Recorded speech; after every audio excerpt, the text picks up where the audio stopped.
Hello, Gotham. I placed a bomb in this area, and you'll be blown to smithereens.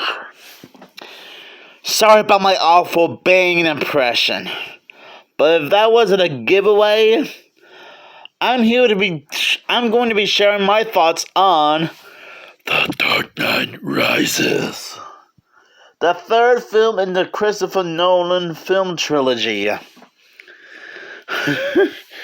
And before I continue on with this review, here's a funny story.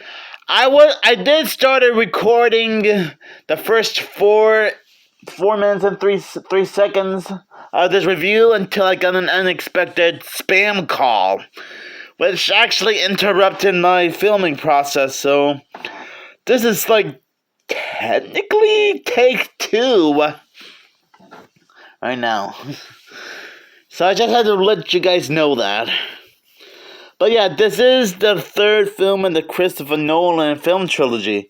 Because if you remember, yesterday I did a revisited edition review of Batman Begins, the first in the Christopher Nolan trilogy. Now, sadly, the DVD I have here doesn't have a description. So I'm just gonna do my best to explain what this movie is all about in a nutshell.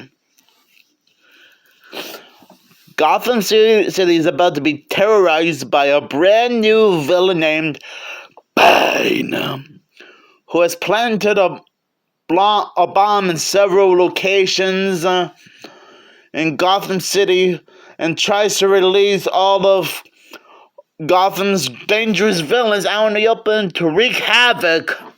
And it'll be up to Batman and new partner Selina Kyle, aka Catwoman, who was also dealing with her own type of wacky shenanigans by being a thief and a hero, to put a stop to Bane's evil plan and save all of Gotham City's dangerous villains, as well as defeating Bane before it's too late.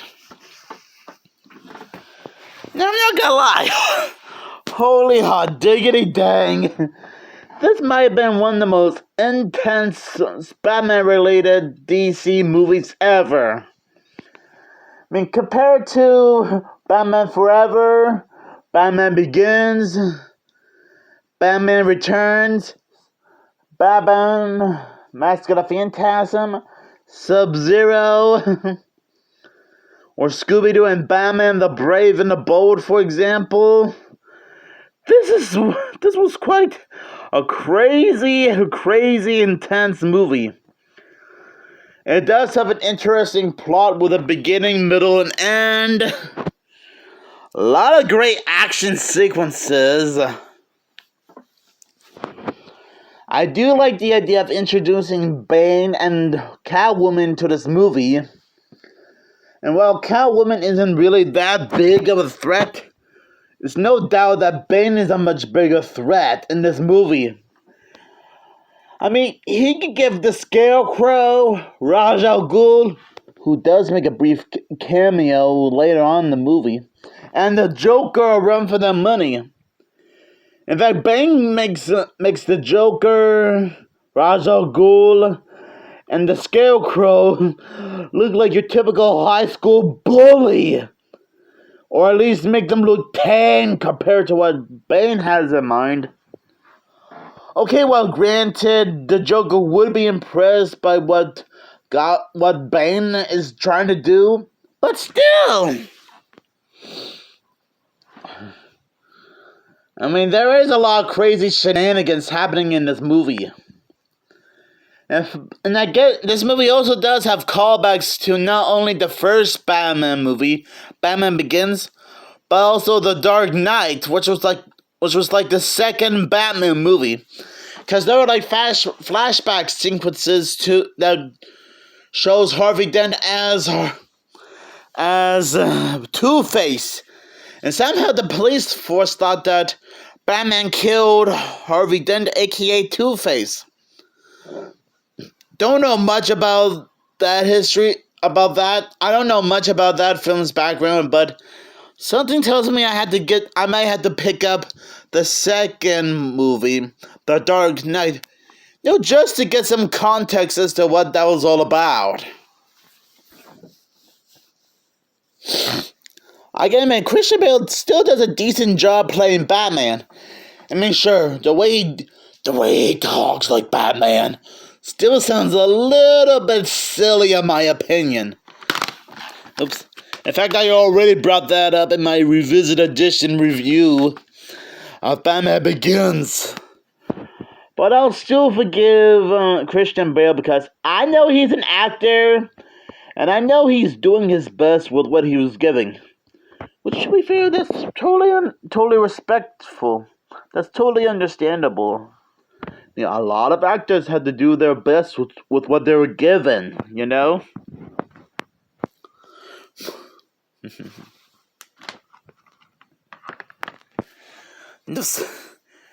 I'm not gonna get into a lot of spoilers, but we do get to know a little bit about Bane's origin story, as well as Ra's al Ghul's daughter Talia, which, spoiler alerts, did end up betraying Bruce at the end of the movie, and used her alias name Miranda.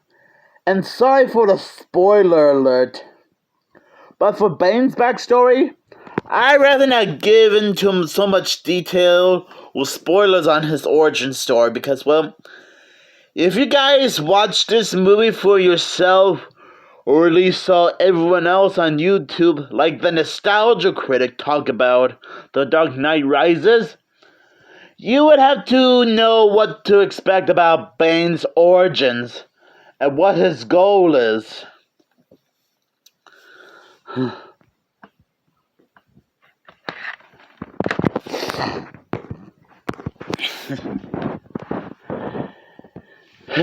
Man, again, whenever Bane's on screen, he just gives me the chills. And funny enough, here's a little bit of a fun fact.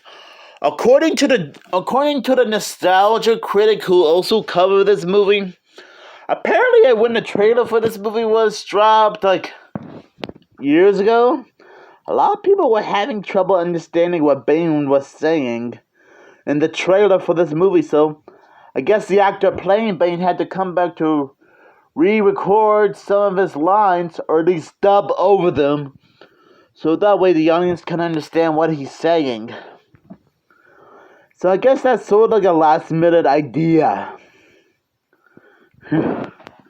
So I'm guessing I guess he had to re-record some of his lines or dub over them so that the audience can understand what he's saying. And, well, I guess that's sort of a good idea. Sure, that might have cost the studio, like, an extra $1 million or something, but hey, when you gotta improvise, you gotta improvise. And desperate times calls for desperate measures, if you know what I mean. And I guess there are times where we get to see how Bruce can sometimes struggle with about what's going on.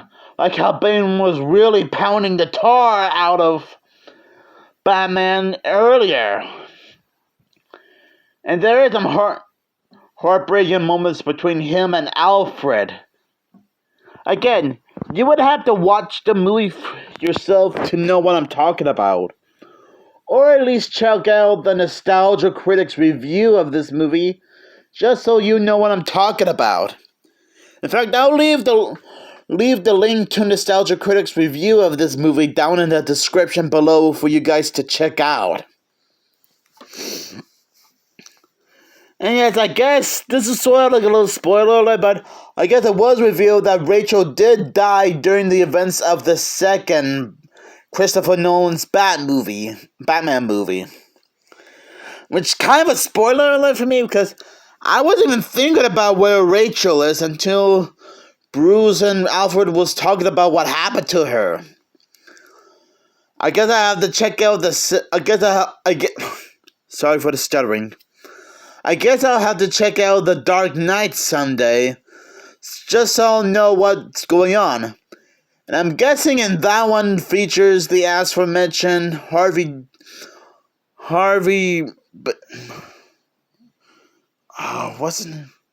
Harvey Dent, aka Two-Face. And sure, maybe some people might have like mixed opinions on this movie, but for me, I wouldn't say it's awful or anything. There are some great things to like about this movie. Heck, I already named some of the things that's great about this movie. But anyways, I can honestly see why The Dark Knight Rises can be very intense and, well, pretty crazy. Seeing Bane try to destroy the city and let all the inmates loose onto the city. Man, I can admit that is one other way to take over a city, if you know what I mean. Yeah, he makes the. Yeah, I can see why I can see why Bane would make is so insane that he makes the Joker, Scarecrow, and Ra's al Ghul look tame. If you know what I'm talking about. Hey, I'm just saying, guys. I'm just saying. So yeah, I'll give this movie 5 bat signals out of 5, since it is a great movie. And again, you guys don't have to be big fans of this movie, but at least give this one a chance at some point. Just saying.